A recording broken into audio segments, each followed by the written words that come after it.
And Mo in Glasgow has been in touch already. Just ban fox hunting altogether, no matter how much its defenders try to dress it up as some quaint tradition or a necessary way of reducing fox numbers to protect human interests. It's a blood sport, downright barbaric, and has no place in any country that claims to be civilised. It always provokes very strong feelings, this one, so pick up the phone, 0500 92 95 00. The hunting of foxes with hounds was banned in Scotland in 2002, is currently banned in Scotland. So why are we talking about toughening up the laws?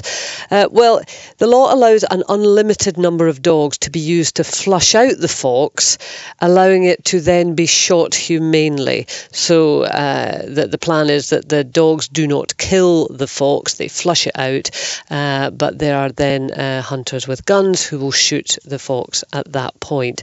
Critics claim that that system is often broken with a notable absence of guns and foxes being killed by hounds accidentally. Police Scotland have long maintained the legislation is unworkable, and a government review led by Lord Bonomy has confirmed that it is not easy to apply.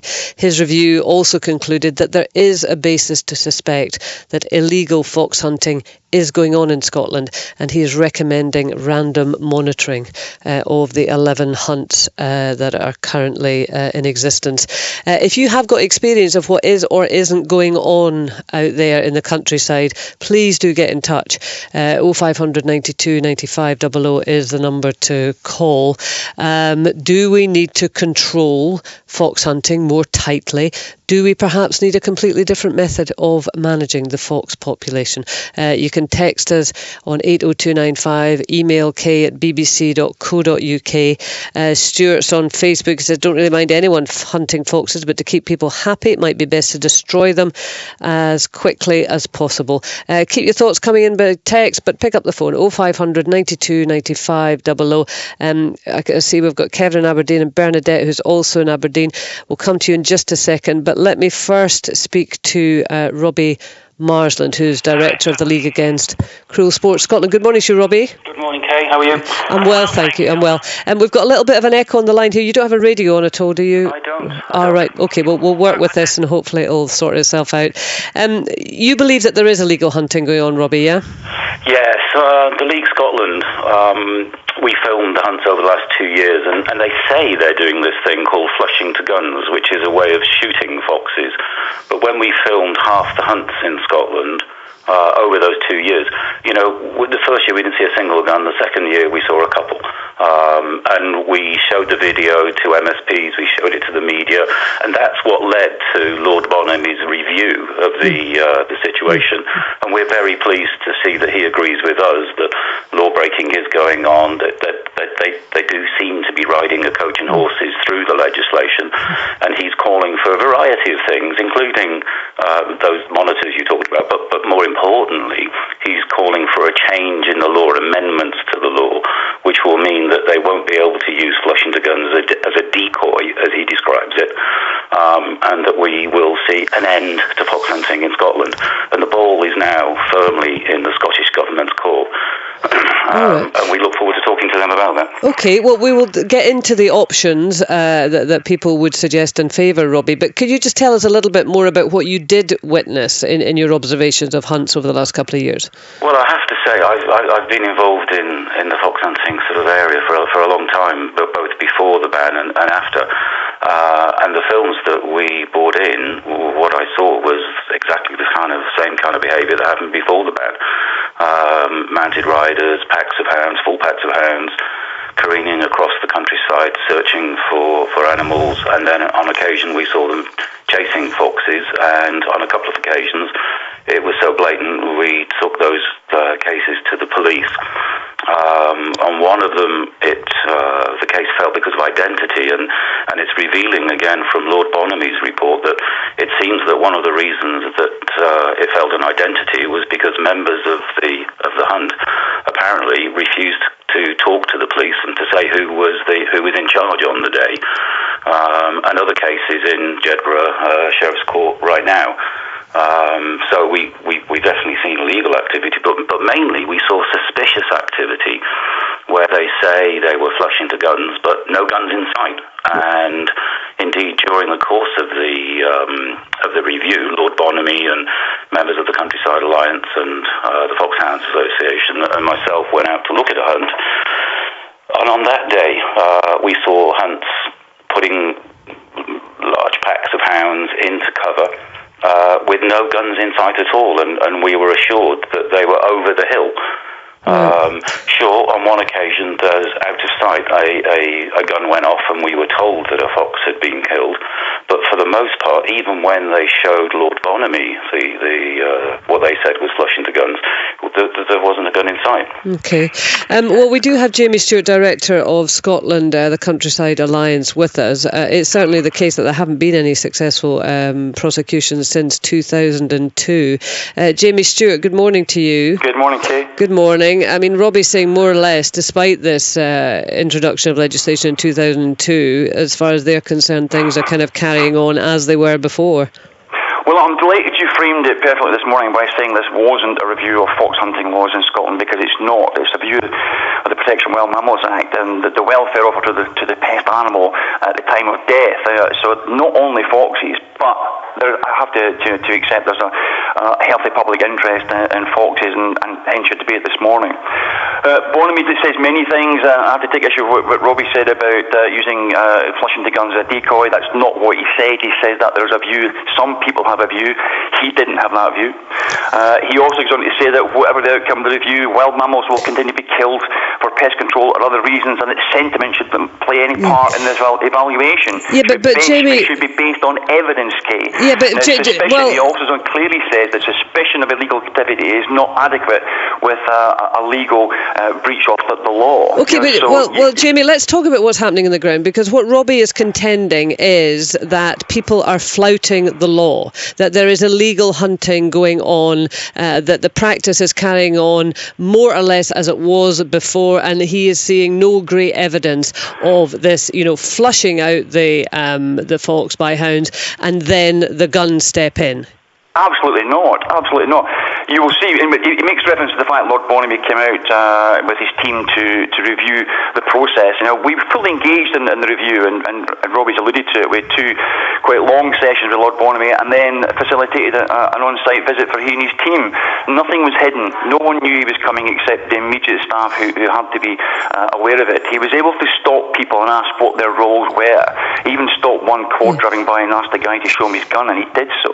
So Jamie, are you rejecting? We've seen guns going forward off the field to be in position, and yes, Robbie is right. During the process of one of the covers being flushed, a fox was shot, and Lord Bonomy did see that dead fox. No, but Jamie, what I'm saying, are you rejecting the allegation? I guess that is what it is, that illegal fox hunting is going on. Absolutely. Again, Mr. Marsland, he recognises that his efforts over the last few years of his covert filming has prompted this review, and Lord Bonomy makes reference to it in his report. He says the camera never lies, and I'm paraphrasing. He said the camera never lies, except when it's manipulated to do so. There is no clear breach of legislation, despite the efforts of hundreds and hundreds of hours of film being spliced together to show the worst possible outcome. There was no clear breach of legislation. Okay, all right. Well, it would be great to get calls from people who are on the ground as to what you have and have not observed. What is your understanding, if you're living in the countryside, of what is going on? 0500 92 95 00. And more generally, it's a discussion that anyone can get involved in, because it is, as Jamie Stewart said there, one that arises great passions. Fox hunting, do we need to have tighter legislation, more effective legislation surrounding fox hunting, or are we doing okay as we are? Ian says, I live in a croft in the Black Hill. Foxes come and go. One even plays with our spaniel. Anyone who gets pleasure from a creature's suffering needs help. Hunting disgusts me. Mark says, drones mean that all hunts can be monitored more closely. They can also be used to drop false scent trails to confuse the dogs and the hooray Henrys. And Vi says, foxes should only be dealt with professionally, but never ever to appease the bloodlust of individuals without care of the animal world. I'm sure Jamie will want to comment on those kind of thoughts, that it's all about bloodlust. But let's get to the calls. 0500 92 95 00 is the number. Kevin is in Aberdeen, then we'll speak to Bernadette. Hi, Kevin. Hi there, how you doing? Good morning. And I believe, Kevin, that you are a hunt saboteur. That's correct, yes. I am a hunt saboteur in Scotland. Right. Would you like to explain to people who are perhaps not so familiar with hunting as to exactly what that involves, Kevin?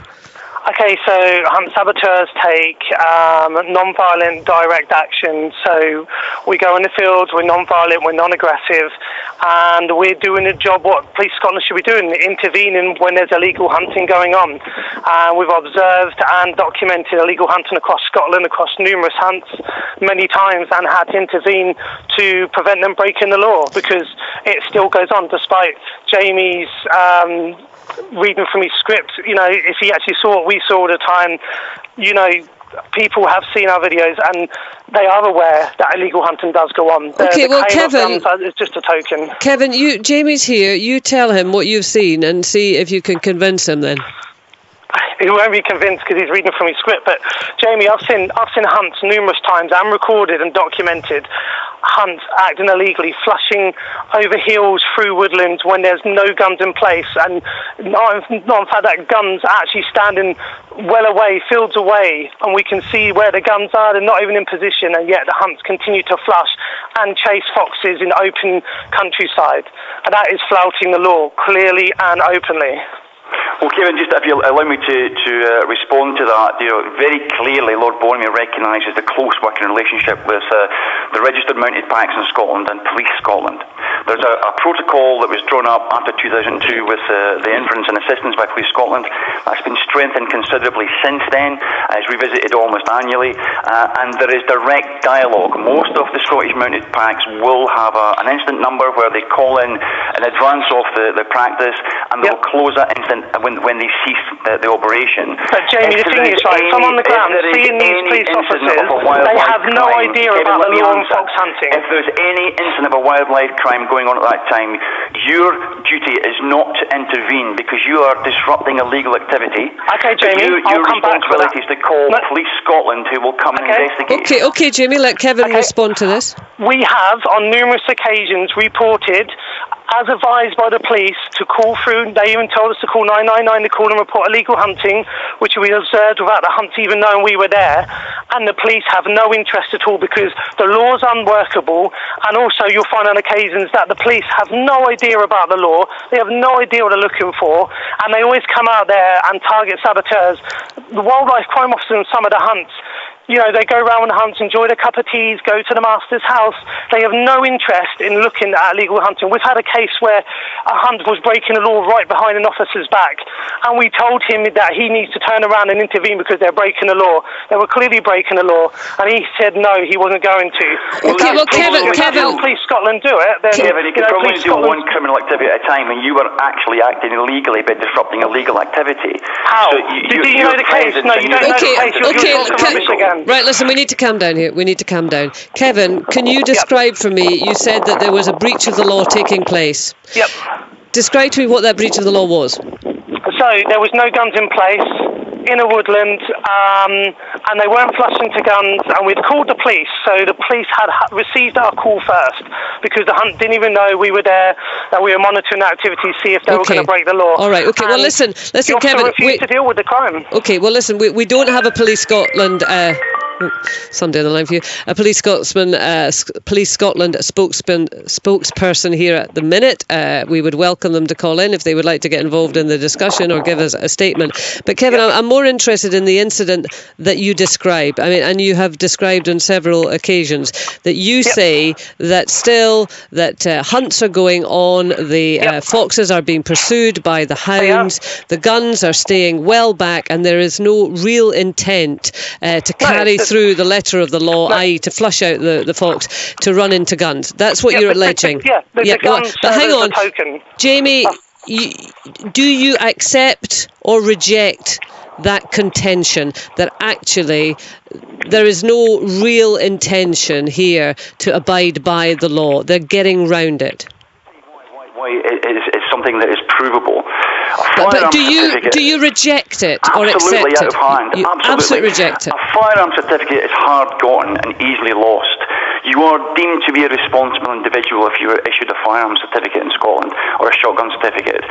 Those individuals who act as guns on the days when the mounted packs flush foxes are licensed, and as such, Police Scotland have direct liaison with their home addresses.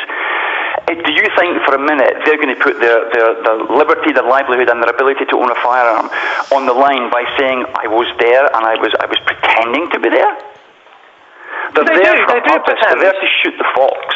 Okay. But I don't know. Okay, all right, listen, we'll come right back to this. Anyone else with experience would love to hear from you. 0500 92 95 00. You can see the potential room for confusion here. We've got Jamie Stewart from the Countryside Alliance and Kevin, who's a hunt saboteur, and also Robbie Marsland, director of the League Against Cruel Sports Scotland. They have completely different ideas of what is actually going on with fox hunting in Scotland. Let me remind you that the hunting of foxes with hounds was banned in Scotland in 2002, but what it allows for is an unlimited number of dogs being used to flush out the fox, and then for the fox to be shot humanely.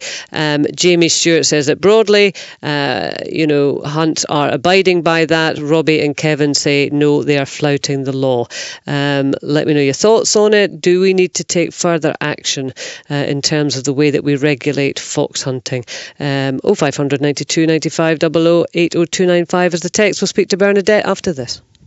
Angus Sinclair was found guilty of the World's End murders in Edinburgh. But does the story end there? Anna Kenny, Hilda Macaulay and Agnes Cooney were all murdered in Glasgow in 1977. Had you seen that photograph before? I mean, there's every possibility that I saw his face. Maybe if somebody had shown me that years ago. Despite suspicions from detectives, the cases remain unsolved almost 4 decades later. I don't agree that someone hasn't been identified as having been responsible for having committed them in the first instance. Angus Sinclair? Yes. BD Stark tells their story and asks if justice can ever be done. The Forgotten Women. Tomorrow from 1:30 on BBC Radio Scotland. Get in touch with BBC Radio Scotland. You can call 0500 92 95 00. Calls are free from most landlines. Some networks and mobile operators will charge for these calls. You can text 80295. Network charges apply. This is BBC Radio Scotland. And you're listening to the Kay Adams programme on BBC Radio Scotland. We're here till 12 o'clock today. After 10, we're going to be speaking to the woman who was adopted as a baby, and nearly 50 years on, she's hired a private investigator to try and find her birth mother. She knows that she was born in Glasgow, went to London to give birth, but she's looking for information after that. And we're also going to be talking about teenagers eating, I was going to say a barrel load of sugar, apparently a bathtub of sugar every year. So how hard do you find it to keep your teenagers off the sugar? Right now we are talking about fox hunting and whether we need to tighten up on the legislation around fox hunting in Scotland. Let's have your thoughts. Bernadette is in Aberdeen. Good morning, Bernadette. Yes, good morning. Good morning, good morning. Are you involved in fox hunting at all? Not in any way at all, no. I'm just a member of the public, and I've always signed every petition that's ever, come in front of me. It is such a barbaric, cruel sport, and how it is allowed to continue. Because the way I look at it is this, these poor creatures, and they're very beautiful creatures, they're absolutely gorgeous, and if this was somebody's cats or dogs that would be hunted all the time in this very, very cruel manner, I mean, how would the public feel about that? They'd be certainly up in arms.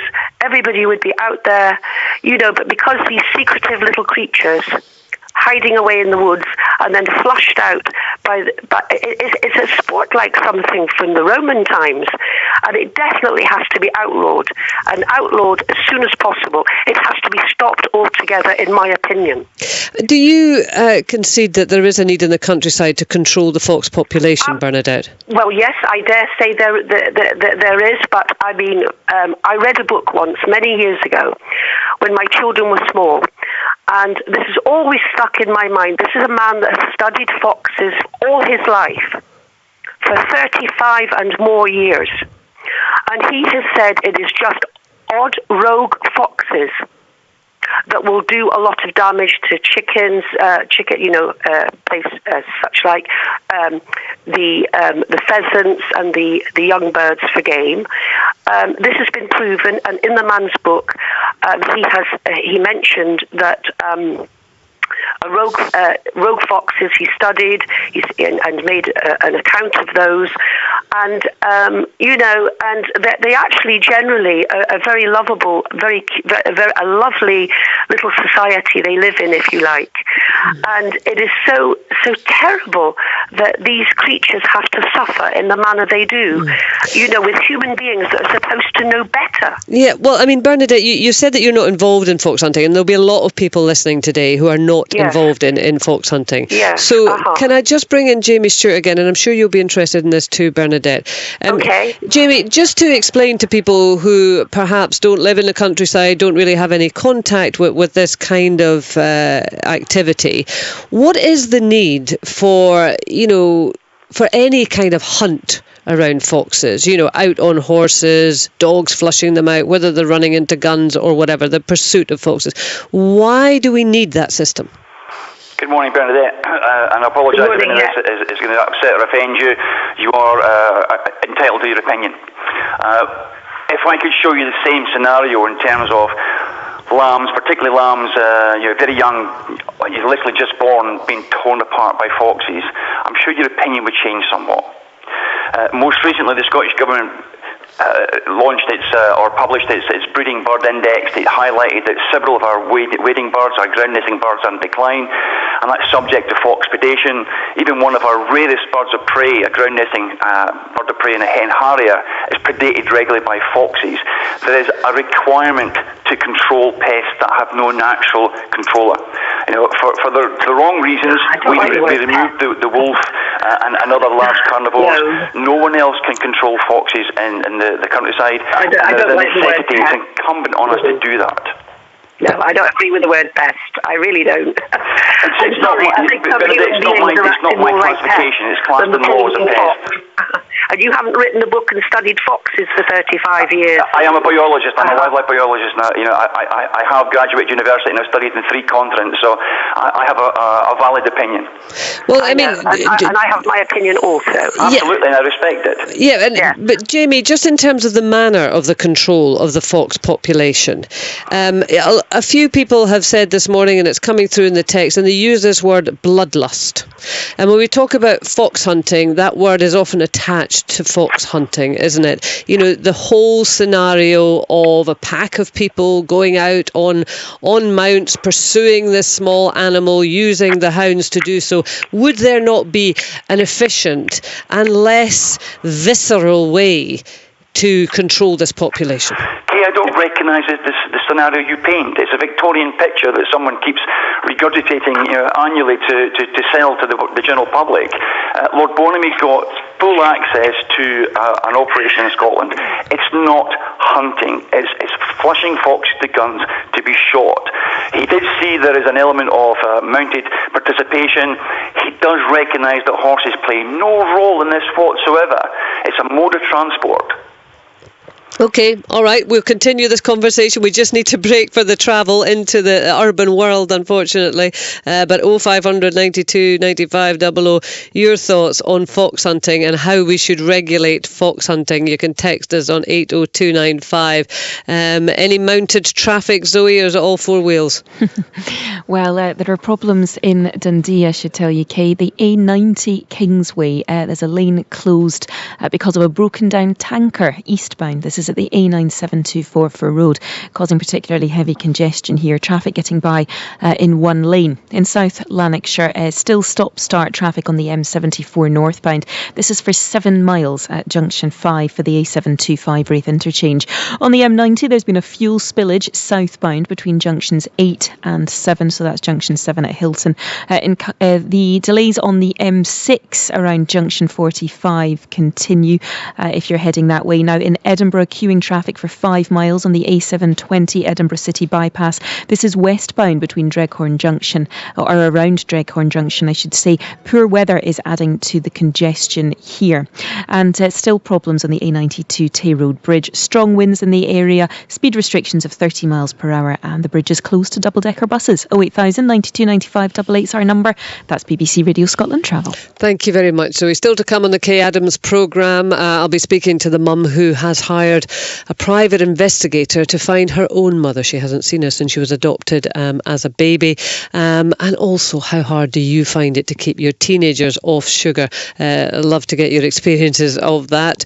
I can put my hand up and say, very, very difficult. 0500 92 95 00. It's a number to call. You can text us on 80295. Getting your thoughts right now on fox hunting and whether or not you feel that we need to tighten up the legislation around fox hunting. Just speak to Jim in Rosyth in a tick. But I need to come back to Robbie Marsland, Director of the League Against Cruel Sports in Scotland. Robbie, as I put to Jamie Stewart from the Coutryside Alliance there, a lot of the messages that we are getting use some fairly colourful language around fox hunting. You know, it's barbaric, it's about bloodlust, it's about hooray Henrys. He says that's a completely false picture. This is not about hunting. This is about flushing a fox out to guns, and it is a necessary part of pest control within the countryside. Are you perhaps guilty of pushing people's buttons who don't necessarily know enough about the countryside and you know, whipping up a bit of a storm around something that is just countryside practice? No, I would say, and Jamie knows this. Jamie and I have spoken for the last 2 years, and I always make sure that we're very measured and that we're science-based. And when you look at the science, then respected scientists from the 90s onwards, Hewson and Cole, people like that, have always said that fox populations in Scotland and elsewhere stay pretty much the same. They're territorial animals. If you kill a fox, then it's replaced by another fox within 3 to 5 days. It's a waste of time.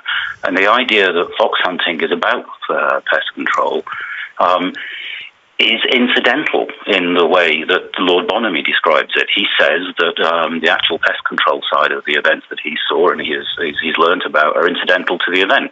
The event, as somebody earlier on described, is a quaint tradition, which those people who want to continue it seem to be, you know, to go to any length. Okay, so you have it as a quaint tradition at best. Jamie Stewart has it as a very practical means of necessarily controlling the fox population. I guess you've been speaking for 2 years. You two aren't going to agree on that. Well, I spoke to a farmer the other day who said to me, look, if I have a problem fox, do you think I wait until next Saturday for the hunt to come through and hope that they kill that fox? Or do you think I go out tonight with a rifle and a bright light and I shoot that fox? And I kind of thought, well, I think I got the answer to that question. Okay, well, I mean... This isn't about pest control. It's about having entertainment.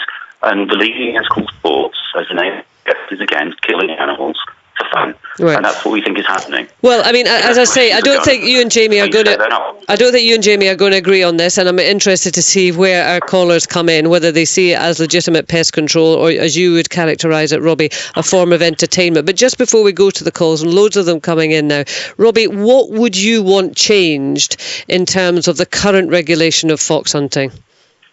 Yeah, we absolutely agree with Lord Bonomy that flushing to guns is used as a decoy. We agree with the police who say that exceptions like flushing to guns there are too many of them in the present legislation, and that and in the police words, they provide opportunities for exploitation by those who continually and deliberately offend. And what we're looking for is the government to make amendments to the Act which will stop that from happening. We all thought we banned hunting in 2002. Now's the time to really ban hunting, and the government have that opportunity. And what would you want them to introduce? Well, they need to. There are some very good recommendations in the Lord Bonomy report, which talk about the way that the hunting is defined, about who has to prove what. At the moment, we have to prove that they're not flushing to guns. Bonomy suggests that they prove that they are flushing to guns. Our original and the recommendation that we provided was simply ban the use of a powder hound in the countryside. That way, there is no doubt at all somebody is breaking the law. Robbie, listen up, forgive me, that line is just getting very distorted and very difficult. Stay with us, we'll try to sort it out. Just to read, it has to be an excerpt from the Scottish Government statement. It's a very lengthy statement, but I think this is the key part of it. The Scottish Government recognised concerns about whether the legislation on fox hunting is working properly. That's why we asked Lord Bonomy to carry out this detailed work. Back in 2002, Scotland led the way in addressing animal welfare concerns, and we remain committed to ensuring the highest levels of welfare for our wild animals. We will now consider carefully the findings with a view to responding in 2017.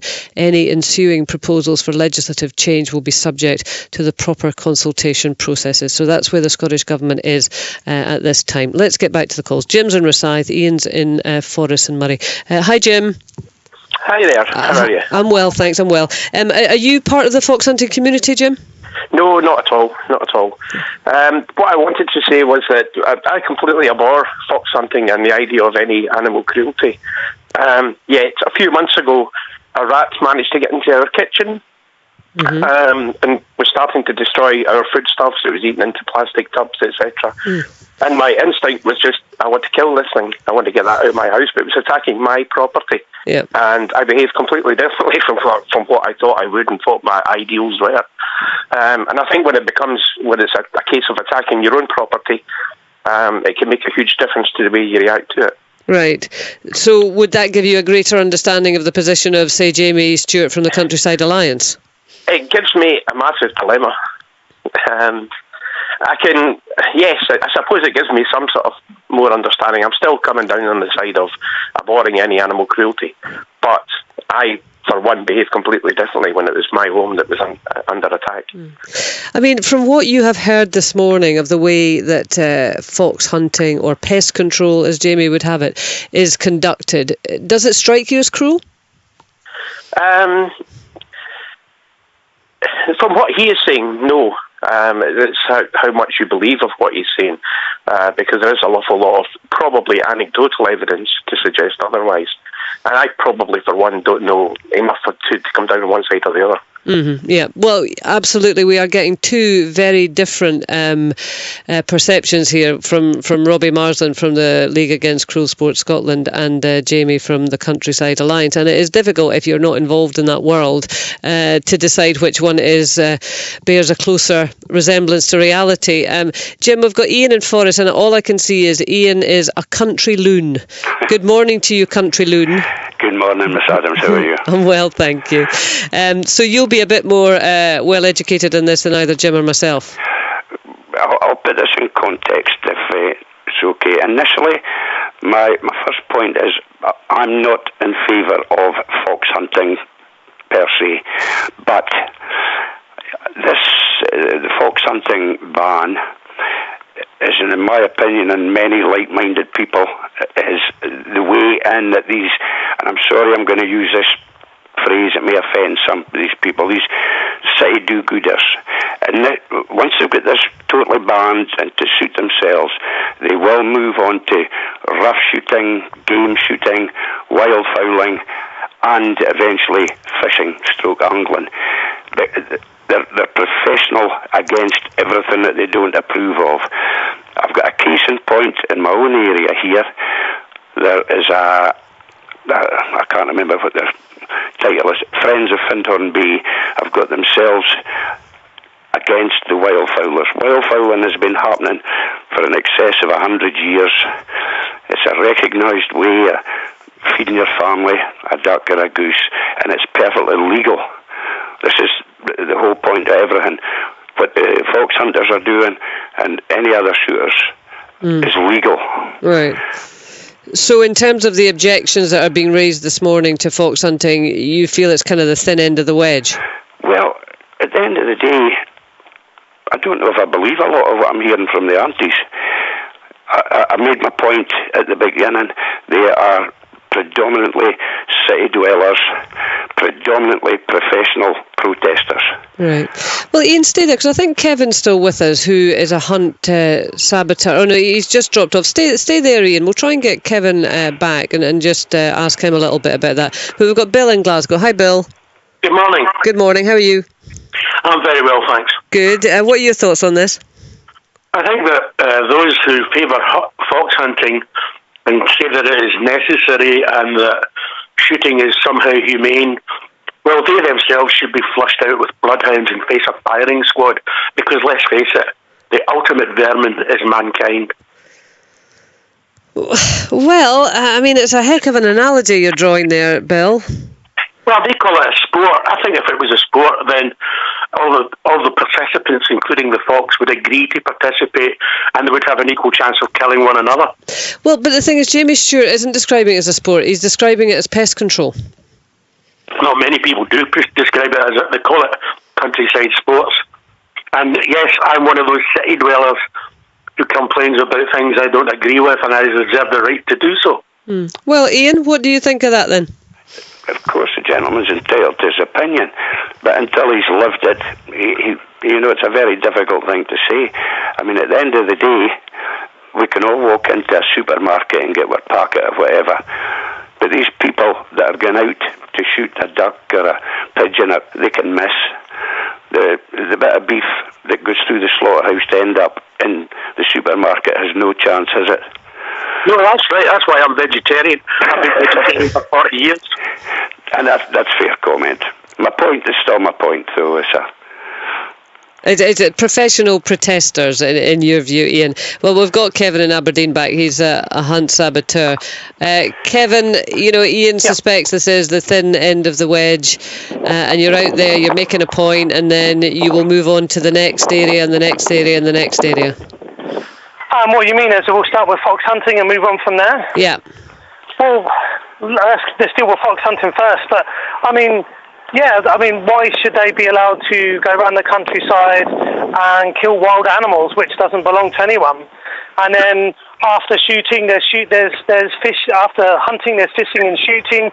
Also, country sports, which shooting is it comes across as the way they manage the countryside, but they decimate native species across the whole of the country just to raise non-native birds just to be shot.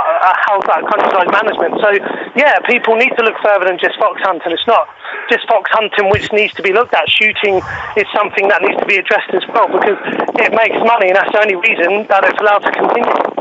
So ultimately, Kevin, you would be looking, in your ideal world, to get rid of all what are now classed as country sports. Blood sports, yeah, most definitely. Yeah, there should be a ban on all of them. Pheasant shooting serves no purpose yet to make people lots of money. It doesn't manage the countryside. If they didn't have their pheasants there in the first place, they wouldn't need to kill all the stoats, the foxes. They wouldn't need to kill rabbits and other animals. Look at grouse shooting and the hare cull that's going to be happening soon. They're killing their hares to protect an animal which they're going to end up shooting dead anyway. What's the sense in that? There's no point to it except for their money. Jamie Stewart, how would you respond to that?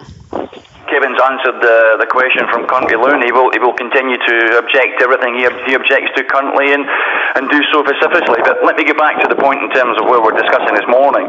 Lord Bonomy, in his submission to the Scottish Government, or his recommendations, he welcomes and accepts the necessity to control foxes, and he recognises the role that gun packs and hounds to flush those foxes play within it. He said that any restriction to those activities could seriously compromise effective pest control on countryside. Now, read into that what you will, but what it actually means is that there will be a greater impact on our native and domestic species from an uncontrolled population of pests and predators.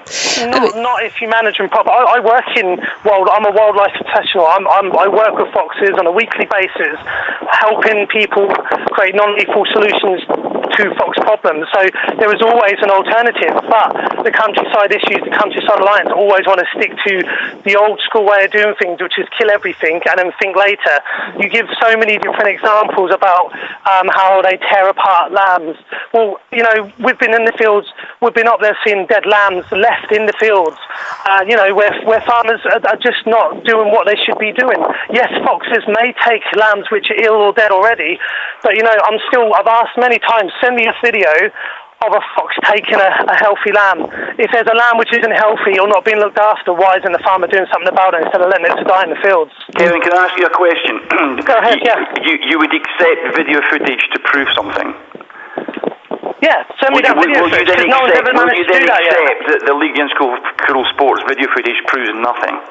No, it proves exactly what they're saying. There's no guns in place. I've seen the footage. I've seen it myself. Nothing.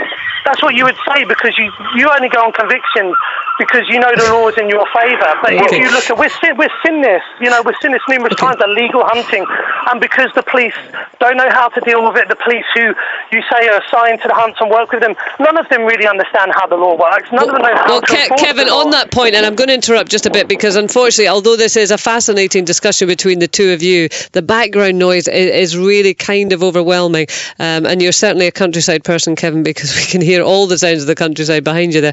But we do have a statement from Police Scotland, from Detective Superintendent Sean Scott, Specialist Crime Division. He says, "We welcome Lord Bonomy's report and have been actively involved in the consultation process. Police Scotland works closely with our Partnership Against Wildlife Crime Scotland partners, both nationally and locally, and we will continue to work with them in taking forward Lord Bonomy's proposals if adopted by the Scottish Government." It doesn't say a lot, but there you go. That is the statement from Police Scotland. 0500 92 95 00 is the number for your calls and thoughts. We'll speak to John after this. Last season, Ross County made history by winning their first major piece of silverware.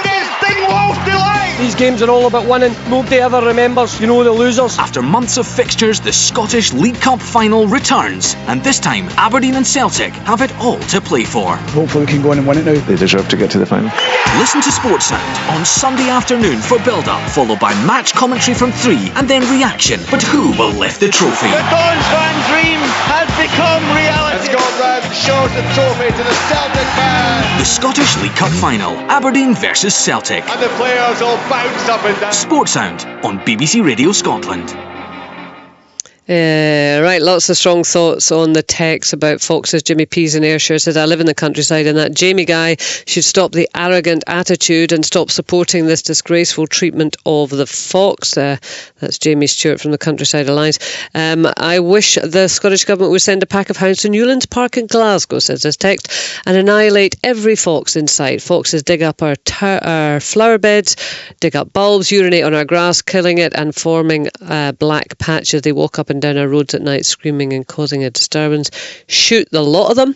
Another one, "So frustrated by the fox hunting debate. I wish people were so passionate about children starving in refugee camps. Foxes are horrific pests to farms and crofts. My neighbours lost all of their lambs this year with a fox. He spent weeks out at night with lights trying to shoot it. Townies have an outrageously distorted view of how food arrives on their table."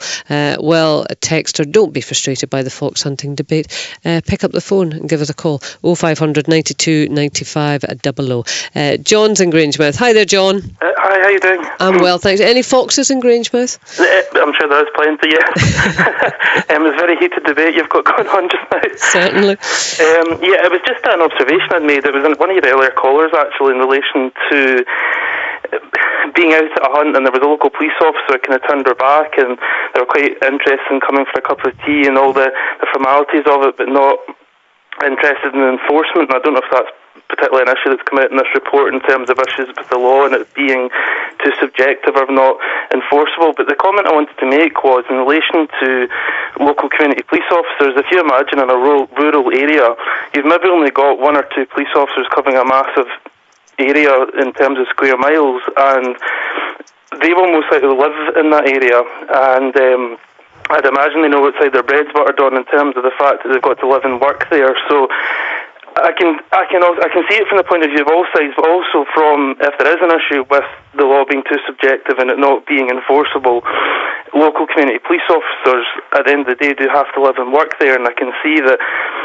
it being a massive part of the local rural economy in terms of the supply chain and everything else that comes with it. So I wouldn't particularly want to be that local police officer that did enforce it from the point of view of it being too subjective and not being black and white enough. Well, particularly as it is such a polarised debate, and you tend to get people who are passionately in favour and people who are passionately against. I mean, it's always going to be a difficult situation to manage and appear to come down on one side. I mean, Police Scotland are very definite about this in terms of working alongside all the agencies and saying, they have said that they find it an unworkable piece of legislation. So I think there's a built-in problem from the start, John. I mean, does your gut tell you that we need to tighten up on this? Does it worry you, fox hunting, or not? I think as long as it was obviously done in a way which would be recognised as humane. I mean, I don't necessarily have an issue with it as such, but I think it needs to protect everybody. If you've got a piece of legislation that has to be workable, there's no point in having it if it doesn't protect people that have an issue with it, doesn't protect the people that are involved in it, and it doesn't protect a police officer from the point of view of having a piece of legislation behind them that they can make a decision, and then more especially if it goes to court, because if it's going to go to court, then it's going to be a bit difficult when the legislation is presented in front of the court in terms of a case. So I think to protect everybody, the legislation really needs to be fixed, and that's something on Parliament, really, to be honest with you. Well, I mean, I've said it already this morning, but there have been no successful prosecutions since this legislation was introduced in 2002, so maybe that does tell you something. Thanks, John. Nice to speak to you. Joan's in South Ayrshire. Hi, Joan. Hiya. Hi, morning. How are you, Joan? I'm fine. Good. What are your thoughts on fox hunting? Well, as I said to you before, they are vermin, they're treacherous, they would eat anything, and that silly Esther Ransom takes them in as pets, and she is an absolute fool. Aye, seemingly. Oh, I didn't know that, I have to say. The urban fox, yes, well, I heard it on the television. She takes them in as pets. You've seen them, they're urban foxes, and all over the country, all over the towns, coming in and raking the bins, one thing and another, because their natural habitat is taken over. Now, you don't trust any wild animal. That is one fact.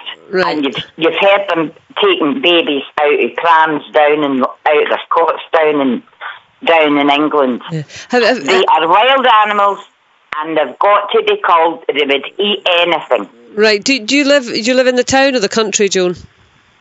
I live in the country. Right. I was born and brought up in the country. In the country, out in the countryside. I was 2-year-old, and it was after the wartime. And they killed all the lambs, everything they could get. They couldn't see the forces coming back for them killing everything. They have got to be culled. Well, what would you say to Kevin here, our hunt saboteur, who says that this is essentially cruelty, and in fact he would say that... Cruelty. It's not cruelty. It's not cruelty. It's either... Do you think it's cruelty if they ate all your food and you starved? Do you think that's cruelty? That's cruelty to human beings. You don't let any animal whatsoever take over. Kevin, how would you respond to Joan? Well, foxes are not taken over. She's right. They've been in the cities for a long time, and you do hear these stories of, they are just unproven stories of fox attacking babies, and they'll attack your pets. But the reality of it is miseducation. People don't know enough about foxes. My profession is to work with foxes on a daily basis. Ask him if he was brought up. Sorry? Ask him if he was brought up. His name's Kevin. You can speak to him, Joan. Where were you brought up, Kevin? In the countryside. Whereabouts? Down in Essex. Right in the middle of the country? I grew up in the countryside, yeah. I spent pretty much all my time working in the countryside. I know how foxes work. I work with foxes all the time. And yes, they can cause problems, but culling won't work. What about grey squirrels that came into this country illegal from America? I won't get onto that, that's very, very long. Because of them. Okay. It's a whole new issue. Getting out of hand. Okay. They've got to be culled. Okay. All right. Thanks, Joan. Thank you. Thank you very much. And thanks, Kevin. I'm not doubting your country credentials here, Kevin. I think we can accept them quite fairly. Let me come back to Jamie Stewart from the Coutryside Alliance. Jamie, do you think that there are changes to this legislation which would improve the situation? Can I help you first in your understanding in terms of prosecutions? Since its inception, there's been 210 charges of the deliberate hunting of a wild mammal with dogs. Of those 210 cases, some 187 made court, and the prosecution figures are about 53%, so it's a rate higher than that of house crime, burglary. And you're wrong in saying there's been no prosecutions against people hunting foxes. There have been. There's been 3 successful prosecutions. Unfortunately, for those who oppose a certain demographic, none of those wore a red jacket. Therefore, the Act seemed to be failing. Would we say that there are some inconsistencies? The Act is 14 years old. If we had the opportunity to revisit any Scottish Act of Parliament, I'm sure we'd find some areas where we'd tidy it up. And Sean Scotty alluded to in his statement from Police Scotland, we've worked continually with Police Scotland, and we will continue to do so to make sure they have the best opportunity to investigate any suggestion of wildlife crime. Okay. I see we've got a call in from Luke, who's in the northeast of Scotland. He's a gamekeeper. Let's just speak to Luke. Hi, Luke. Hello, how are you? I'm well, thanks very much. I'm just on the top of a mountain at the minute, so if I lose signal, I do apologise. All right, well, you're sounding clear as a bell, Luke. Tell us your experience.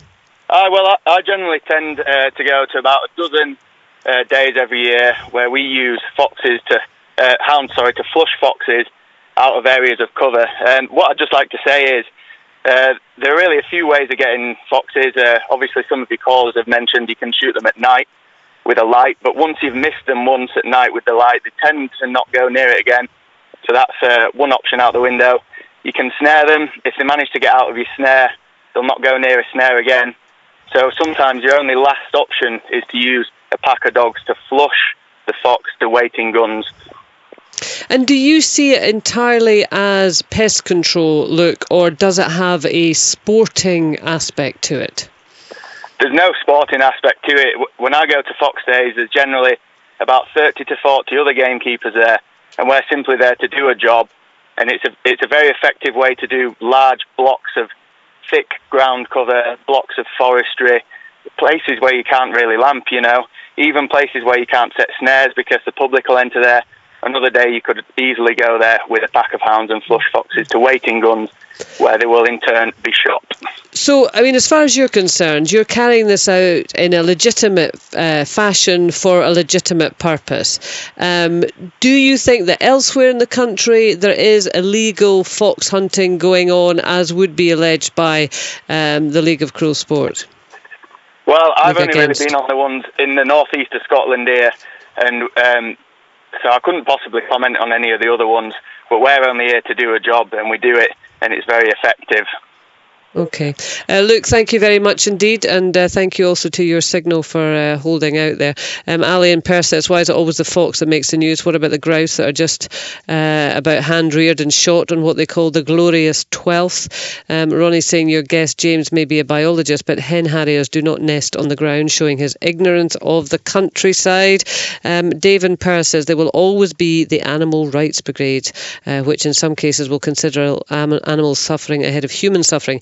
In this case, it's a fox, a pest which can cause suffering to new lambs by tearing them apart, just as the hounds will dispatch a fox. Here, the fox has no natural predator. If it was placed in South Africa or Canada, would these activists be up in arms if the fox was torn apart by a wolf or a tiger? Hunting is just one way of keeping the numbers down. Long may it continue. Well, I think the debate around fox hunting certainly will continue. But the Scottish Government, and I read out the statement earlier, said that it is very much taking on board the recommendations by Lord Bonomy, and we should hear something more from them next year. Thanks for all your calls. Right, we are moving on. We are going to be speaking to the woman who was adopted as a baby and nearly 50 years on has now hired a private investigator to try and find her birth mum.